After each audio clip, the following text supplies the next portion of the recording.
Hello મિત્રો, progress કિચનમાં આપનું સ્વાગત છે. તો 15 દિવસ સુધી સ્ટોર કરી શકાય તેવી અને મુસાફરીમાં સાથે લઈ જવાય તેવી આજે આપણે પાલકની ડ્રાય ભાખરી બનાવીશું. તો ભાખરી બનાવવા માટે મેં અહીં 2 વાટકી ઘઉંનો ઝીણો લોટ લીધો છે. તેની સાથે 1 વાટકી જે ઘઉંનો આપણે ભાખરીનો લોટ હોય તે લીધો છે.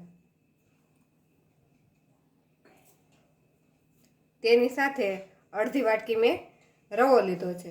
જો તમારી પાસે રવો ન હોય તો ભાખરીનો જાડો લોટ હોય તેનું પ્રમાણ થોડુંક વધારી દેવાનું, પણ રવો નાખવાથી ભાખરીનું રિઝલ્ટ એકદમ સરસ આવે છે. તેની સાથે જ મેં અડધી વાટકી ચણાનો લોટ લીધો છે.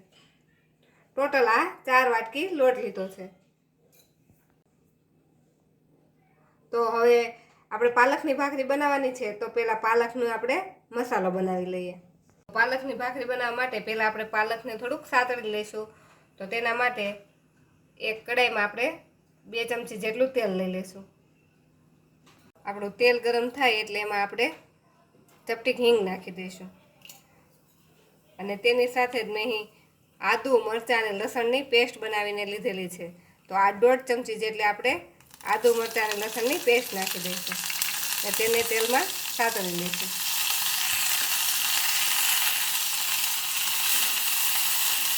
તેની સાથે જ મેં અહીં 1 કપ જેટલી પાલક લીધી છે. તેને આ રીતે ઝીણી સમારી લીધી છે. તેને પણ આપણે તેમાં નાખી દઈશું અને આને આપણે તેલમાં સાતળી લઈશું. જો આ રીતે પાલકને આપણે તેલમાં સાતળી પછી ભાખરીમાં નાખશું તો આમાં જે પાણીનો ભાગ હોય તે બધો બળી જાય, તેથી આપણી ભાખરી છે લાંબો સમય સુધી ક્રિસ્પી રહે.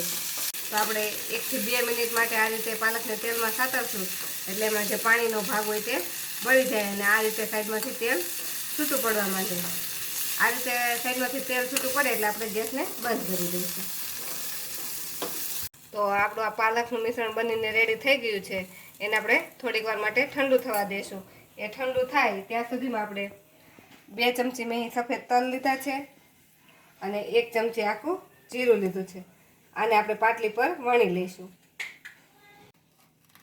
અને આપણે આ રીતે થોડાક પાટલી પર વણીને નાખીશું તો ભાખરીમાંથી તે નીકળી નહીં જાય.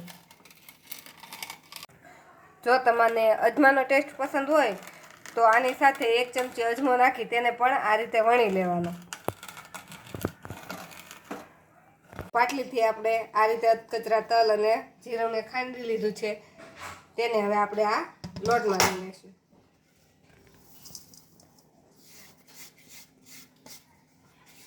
તેની સાથે જ આપણે આ જે પાલકની પેસ્ટ બનાવીને સાતળેલી છે તે નાખી દઈશું. હવે આપણે આમાં મસાલા કરી લઈશું. તો મસાલામાં આપણે સ્વાદ પ્રમાણે પહેલાં એમાં મીઠું નાખી દઈશું.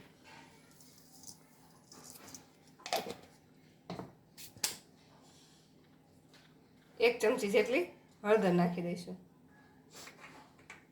1 મોટી ચમચી ધાણા જીરું પાવડર નાખીશું. 1 ચમચી લાલ મરચું પાવડર નાખીશું. અડધી ચમચી ગરમ મસાલો નાખીશું. આ રીતે ભાખરીમાં આપણે બધા જ મસાલા ચડિયાતા નાખવાના એટલે ભાખરીનો ટેસ્ટ એકદમ સરસ આવે. આપણો અહીંયા 4 વાટકી લોટ હતો તો તેની સામે આપણે અડધો કપ અથવા 8 ચમચી જેટલું, 8 મોટી ચમચી હોય તેટલું આપણે તેલ નાખીશું.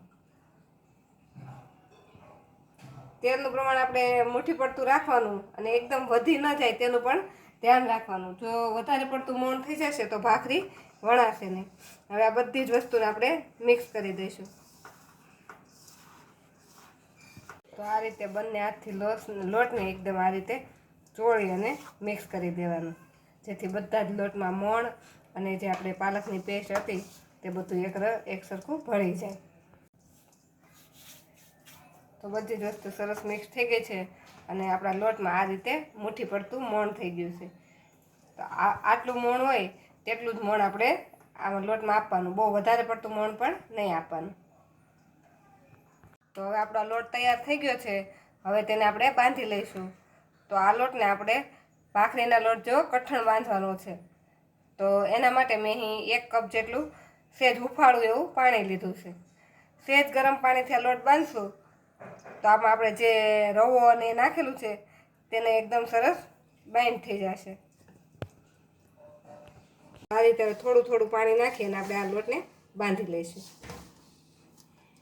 તો એકદમ કડક એવો આપણે લોટ બંધાઈને રેડી થઈ ગયો છે. આટલો લોટ બાંધવા માટે મારે અડધા કપ ઉપર થોડાક પાણીની જરૂર પડેલી છે. 1 કપ પાણી લીધું હતું, તેમાંથી આટલું પાણી બચ્યું છે. આ લોટને આપણે 10 થી 15 મિનિટ માટે ઢાંકીને રહેવા દઈશું. તો આપણા લોટને રેસ્ટ લેતા આપણે 10 મિનિટ થઈ ગઈ છે. તો ફરીથી આપણે એકવાર આ રીતે હાથથી તેને મસળી લઈશું. અને આમાંથી આપણે એક મીડિયમ સાઇઝનો લુઓ લઈ લઈશું. તેને આ રીતે ગોળ કરી તેને આપણે પાટલી પર રાખીને વણી લઈશું. પાટલી પર વણતા પહેલાં આપણે પાટલીને થોડાક તેલથી ગ્રીસ કરી લઈશું, જેથી આપણી ભાખરી ચોટે નહીં. તો આ રીતે પાટલી પર થોડું તેલ લગાવીને આમ ફેલાવી દઈશું. પછી તેના પર આપણે જે લુઓ લીધો છે તે રાખી અને તેને વણી લઈશું.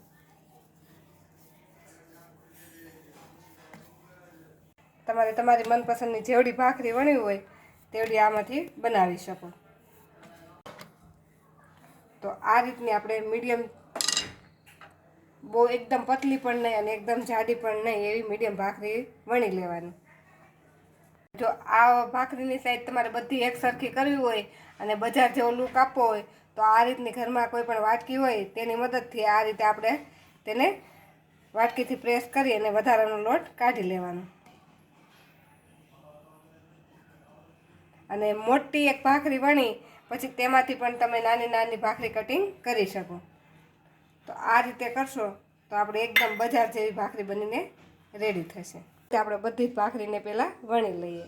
આ રીતે આપણે ભાખરીને વણી લીધી છે. હવે આ ભાખરીને આપણે શેકી લઈશું. તો તેના માટે મેં તવી ગરમ કરવા મૂકી દીધી છે. તેના પર જેટલી સમાય તેટલી ભાખરી આપણે એક સાથે રાખી દેવાની.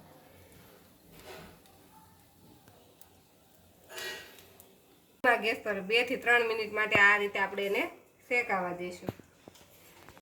તો 2 થી 3 મિનિટ જેટલો સમય થઈ ગયો છે. તો આપણે ભાખરીને પલટાવી લઈશું. તો આ રીતે એક સાઈડથી આપણી ભાખરી થોડી થોડી શેકાઈ ગઈ છે.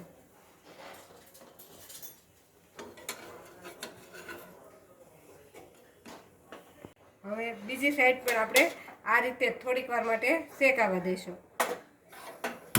તો બીજી સાઈડ પણ આપણી ભાખરી આ રીતે થોડી થોડી ડિઝાઇન પડી ગઈ છે. હવે આ ભાખરી પર આપણે આ રીતે થોડું થોડું ઘી લગાવી દઈશું.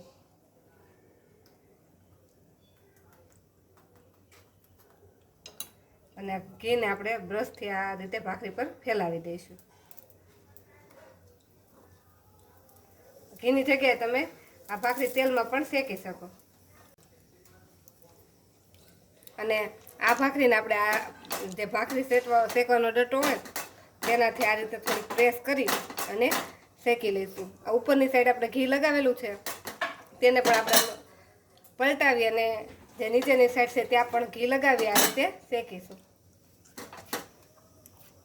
તે પલટાવી અને આપણે ઉપરની સાઈડ પણ જે નીચેની સાઈડ હતી ત્યાં પણ ઘી લગાવી દઈશું.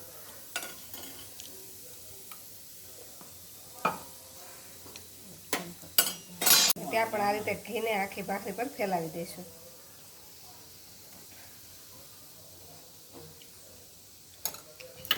અને આ રીતે આ ભાખરી પ્રેસ કરવાનો ડટ્ટો હોય તેનાથી આપણે આ રીતે પ્રેસ કરી અને ભાખરીને એકદમ શેકી લઈશું.